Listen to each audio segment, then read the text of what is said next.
Thanks for joining us for this episode, and I do want to remind you to make sure that you are following us on Apple Podcast, Spotify, or wherever you may listen to podcasts. You can also subscribe to our YouTube channel at youtube.com/@churchadvance, and you can actually watch video versions of each episode. We'd also really appreciate it if you could leave us a 5-star review and share this content with other pastors and church leaders. We want to help as many of these folks as we can, and so we'd really appreciate you sharing this episode with your friends. Well, thanks again for joining us as we begin today's episode and continue to advance a reformation of fellowship, partnership, and gospel hope amongst Bible-believing pastors and churches. This is Church Advance with Bryan Sams.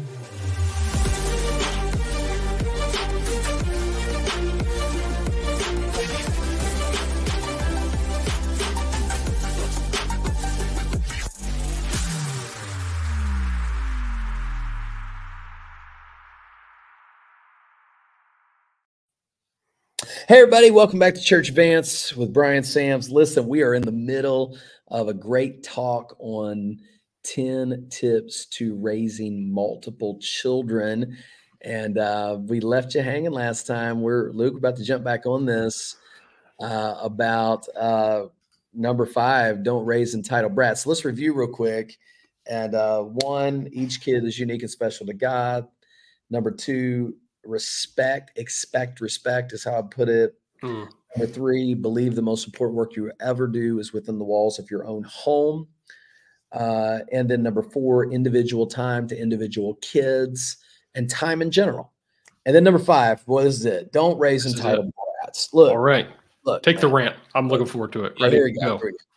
Well, first of all, I want to recommend a book, Raising Grateful Children in an Entitled World by Rachel Welch.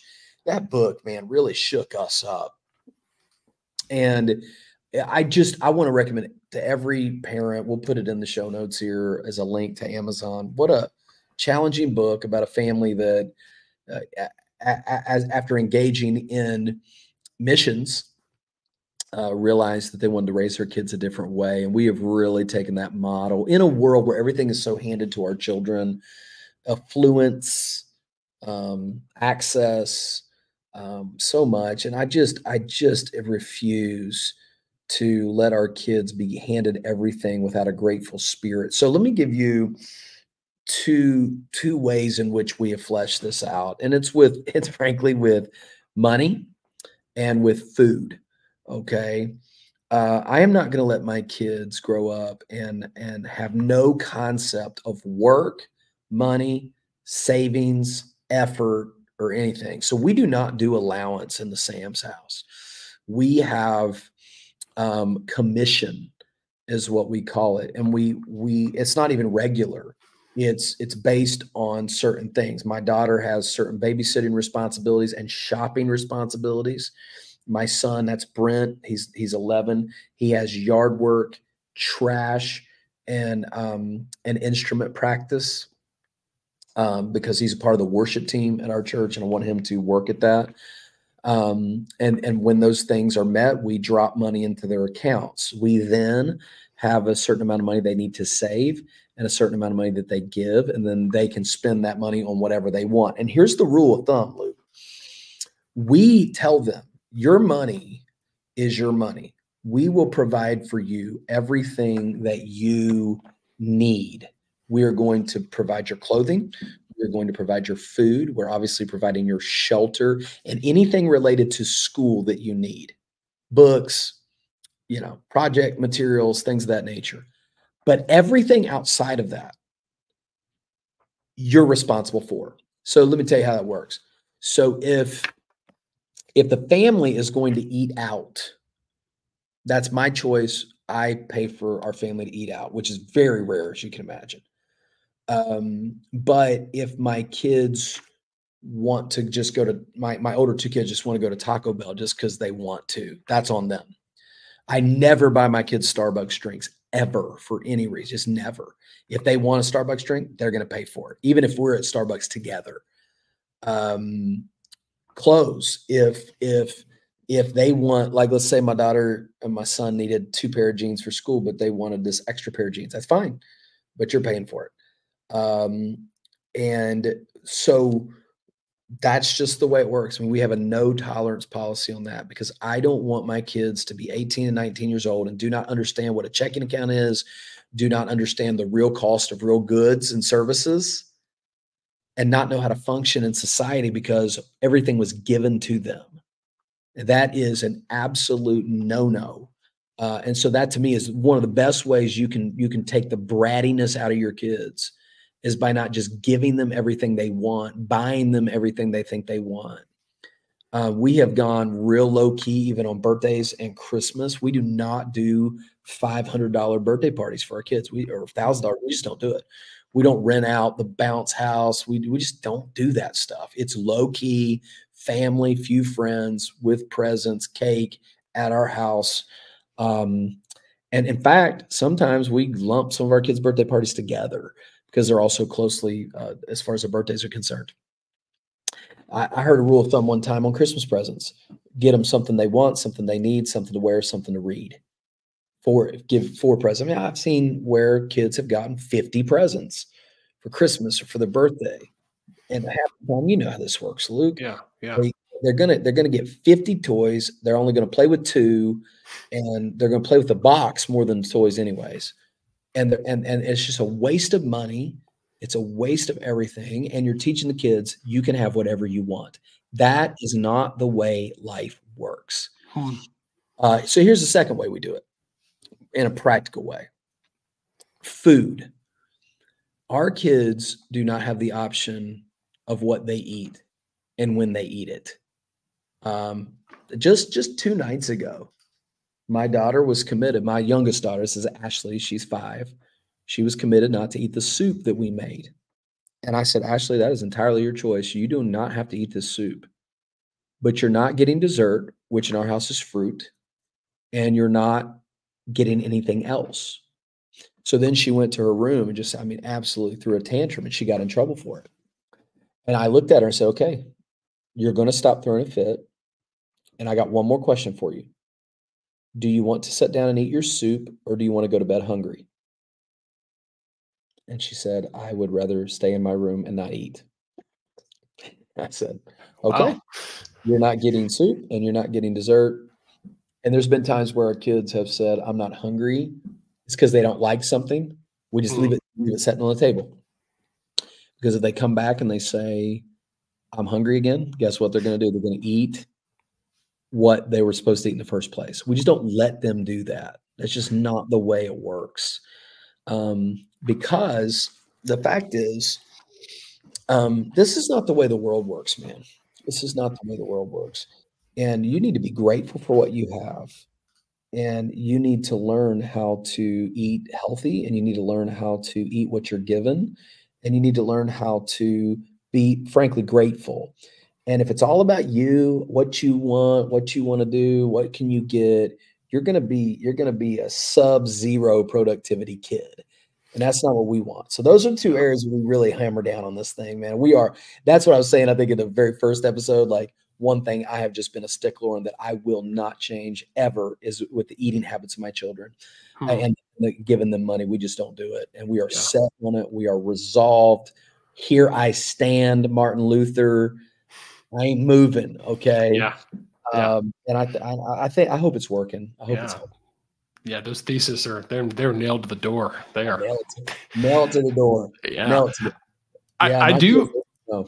Yeah. Well, I have follow-up questions there, so well, you call it earnings, not allowance, but that program essentially where you're paying your children. What are you doing that with the children at all ages, like even at age 3? No. And so how and when do you start implementing that with those kids? And maybe is there an alternative for the younger ones? Yeah. I would say sort of like our kid, the little ones. Hey guys, if you want to help dad with a project, which is usually cleaning up the floor, I'm going to give everybody a quarter. And they've got a jar in the kitchen. And about once a month, I let them go to the Dollar Tree the $1.25 tree now. Thanks, Joe. Come The on, Joe. Dollar Tree, and I get their money out. I hand them $1.25 or $1.50, whatever it is, and they get to go and pick one thing out. So that's kind of a minor way to start it, but we're virtually taking care of everything with them on any level, Yeah. So that's the way we do it for them. Yeah. Okay. Yeah, and then the other thought I had is, okay, so I'm like I said, I have one child. Okay, Yeah. more children come along, so hopefully, one day that'll be the case, and so on. So, how do you maybe start to? Because again, yeah, okay, I'll be the first to admit, my daughter's a little spoiled. She's the only child. She's also the only grandchild and the only great grandchild.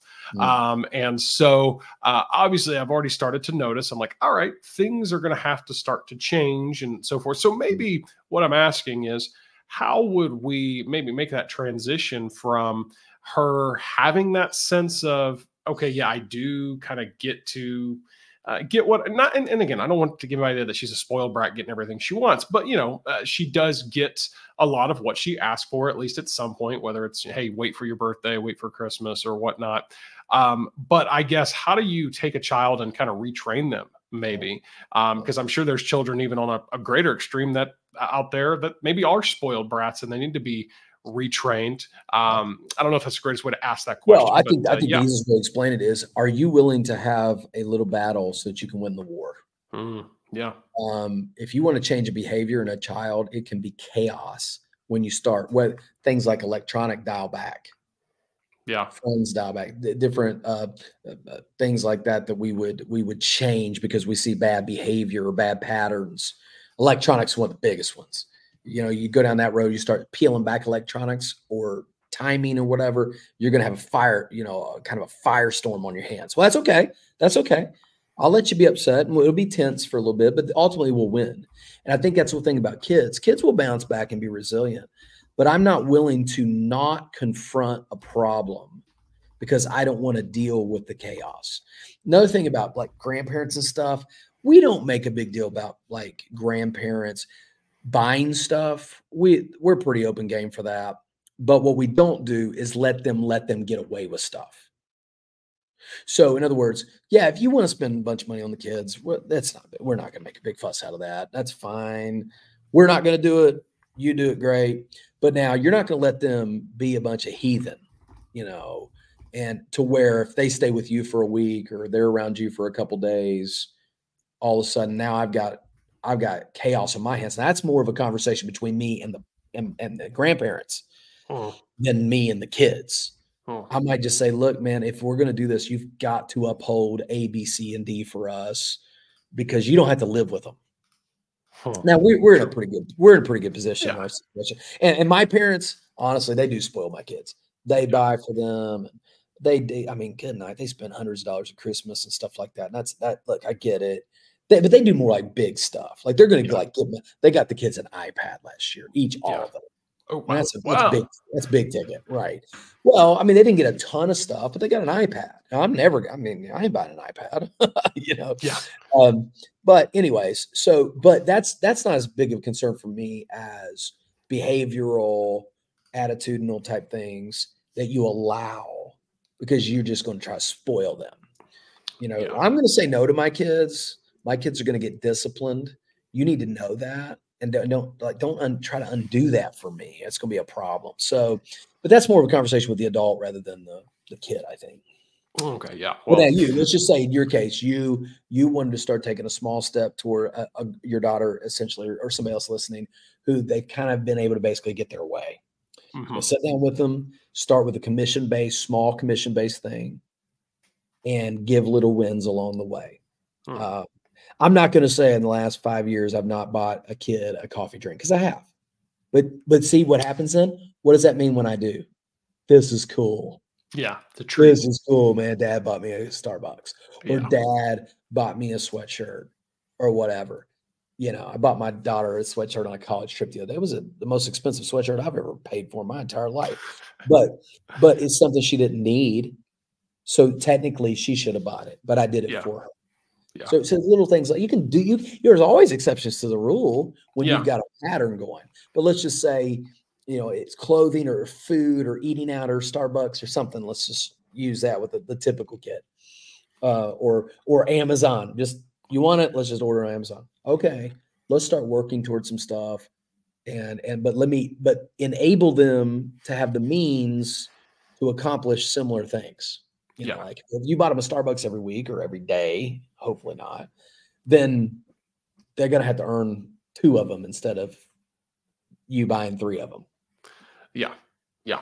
That's yeah. I think that's all good there. And like you said, it's about making those times when you maybe do something, you know, to quote unquote spoil your child, making that the exception, not the rule.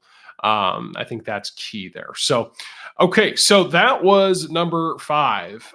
And we technically have 5 more to move through. And so we're going to do our best here to get through the rest in this episode. Well, number six, we kind of already talked about. So let me just read through that. Don't parent for good behavior alone. If you missed 2 episodes before, we talked about a whole philosophy of legalism. Legalism kills. The spirit gives life. Control and perfectionism are only appreciated by those who possess it. Yeah. Wow. Yeah. Perfectionism is a big challenge for people. And my wife's more of a perfectionist than I am. And I'm not really at all. But I know perfectionism is tough on people because they're always finding the problem, if you will. And that can be hard when you're dealing with kids. So legalism is everything's got to be perfect and you've got to look a certain way. You got to do a certain thing. And here's a set of rules. And it's the only, no discussion, whatever in the story. That you can get good behavior out of that. You can make your life really peaceful for 15 years or whatever. But remember this, you're going to live with your kids longer as adults than as children. If your kids live past 36 years old and you're still alive, which is very highly likely, then you're going to reap the benefits of your parenting in their adult life. And I'm going to tell you right now, legalism doesn't work in the adult life. Yeah. And that's why I would just say, don't parent for good behavior alone, parent for good adults ultimately.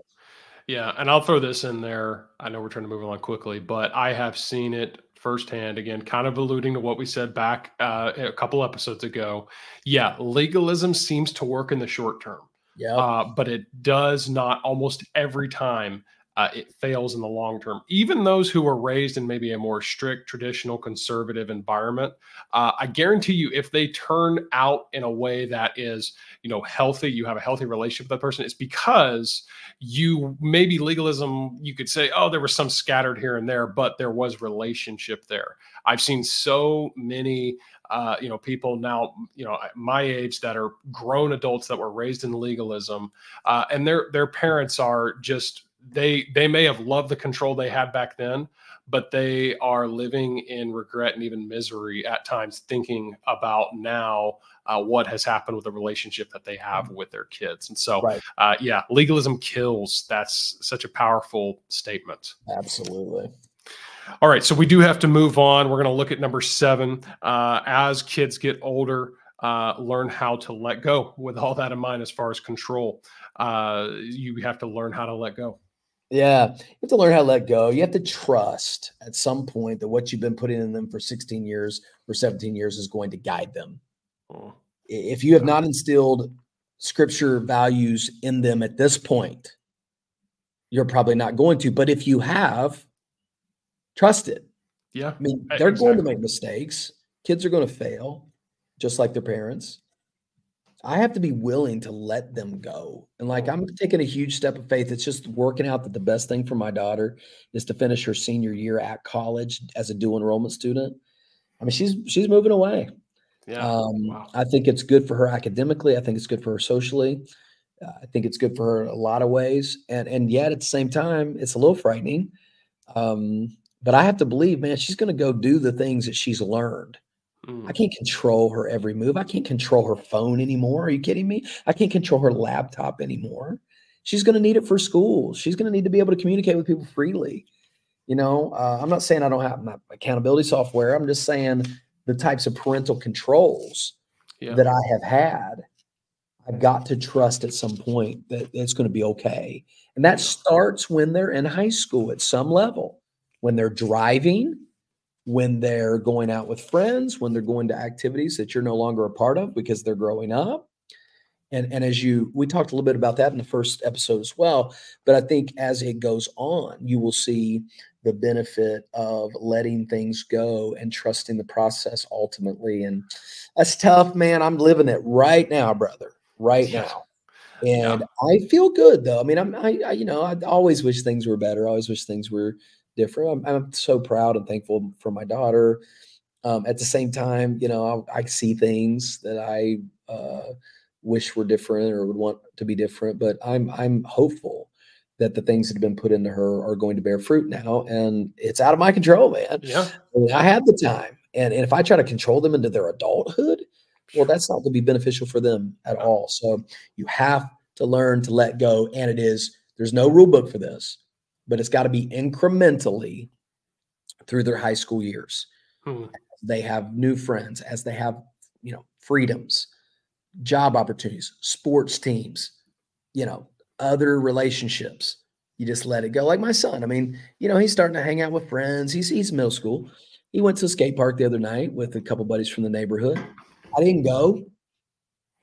Now, Luke, if he was in first grade, am I going? Yeah. Yes. Yeah, of course. But I trust the friends. I trust him. And I'm trusting he's not going to go smoke pot at a skate park. I mean, so you see what I mean? That's a little trust. He now rides his skateboard to Target, which is right down the street from our house. Just little things, because one day he's going to drive and one day he's going to go to college, and I've got to let it go. Yeah.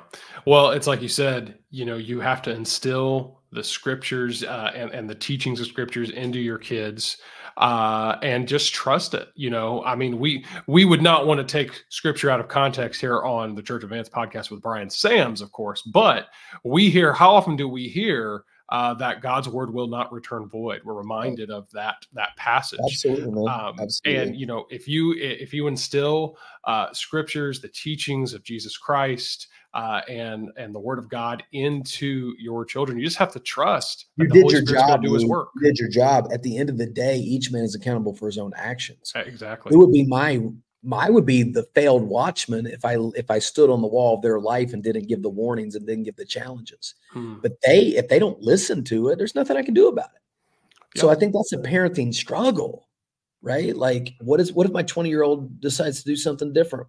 I mean, I really have no control over that anyways. Yeah. So the other option is keep them homeschooled through college and make them be an apprentice in your own workplace and never let them go. And then there's going to be resentment and all kinds of other issues that are related to that. I just don't think that's the right path. So, man. So then number 8, raising children's first and foremost discipleship. And I love this thing. I want my kids to be saved. I want my kids to grow in their relationship with God. And so church is a priority. Family Bible time with the kids is a priority. I now do, like Bible apps with my older ones, but the little ones, we still have a kind of a little Bible time at night. We're reading Bible stories, and my wife and I do a Bible plan thing together. So, my first and foremost thing is I'm trying to train them in the Lord.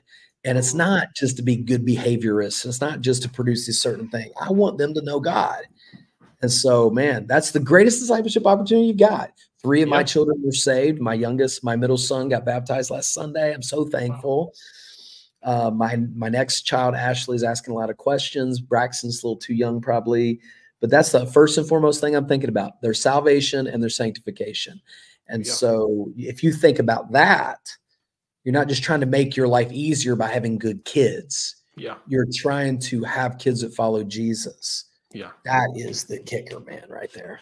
And again, a challenge for pastors and church leaders out there, don't be guilty of discipling your church, but not discipling your family. Because again, something unfortunately that is seen a little bit too often in the church world.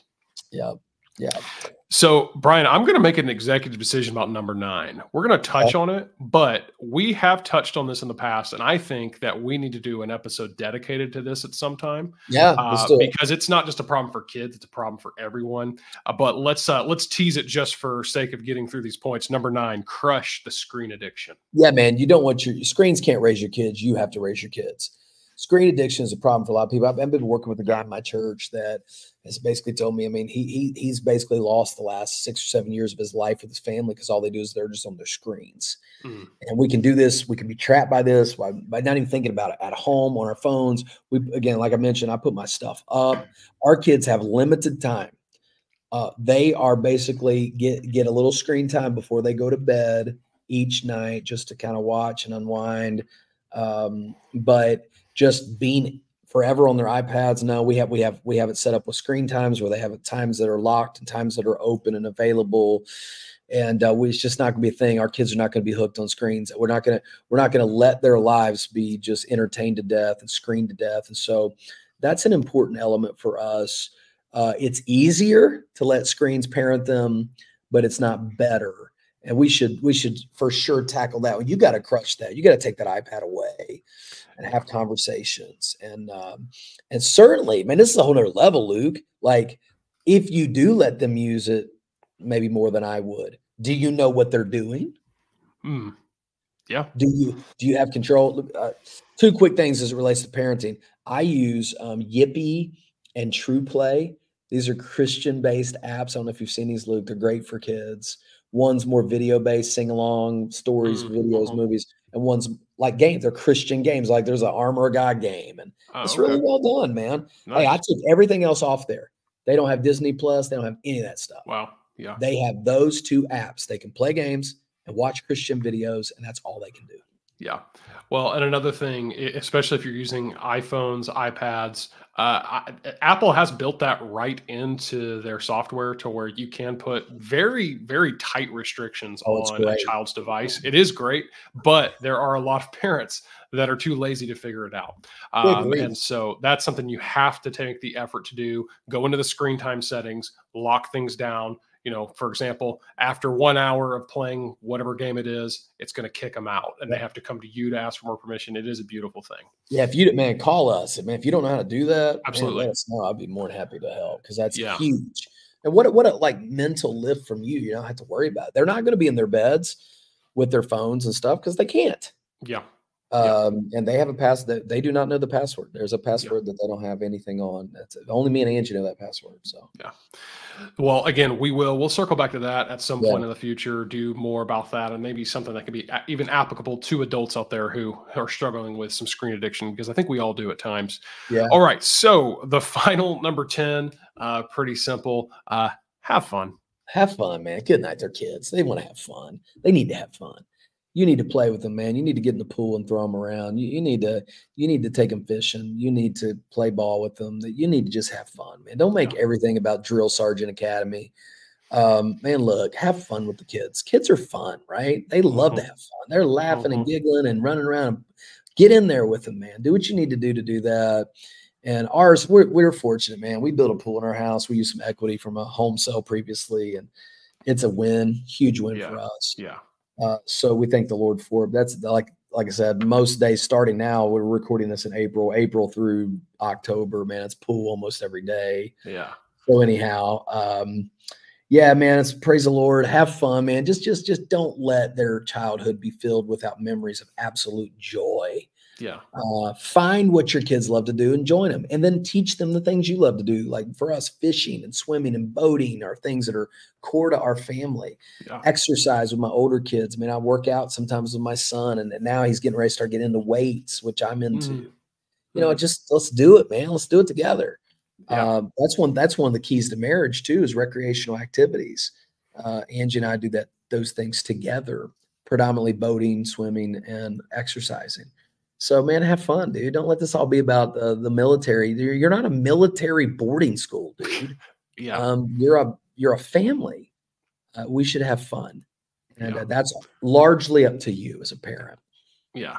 Well, I will say that one of the most beautiful things you can hear is your kid laugh. I mean, it is just an amazing sound. So it is a great sound. Yeah. All right, Bryan. Well, we've covered these 10 in the past few episodes. Again, we may dive in more in detail in the future, but I think it's been a good learning experience for me. I've just kind of taken all this in. It's been really good. Well, praise the Lord. Guys, thanks for joining us, man. We hope this is helpful, and we want to parent well. We want to love our families. God bless you guys. Have a great day. We'll see you next time on Church Advance Podcast. Thanks again for joining us for this episode, and we really would appreciate it if you could leave us that 5-star review, and then of course share this content with your friends. We want to help as many pastors and church leaders as we can, and be sure to of course follow us on Apple Podcasts, Spotify, and wherever you may listen to podcasts. And go ahead and subscribe to the Church Advance YouTube channel at youtube.com/@churchadvance. This podcast is hosted by Bryan Sams. It is co-hosted and produced by myself, Luke Clayton, and the team at mustincrease.com. If you want to connect with Bryan, be sure to head over to his website at bryansams.com.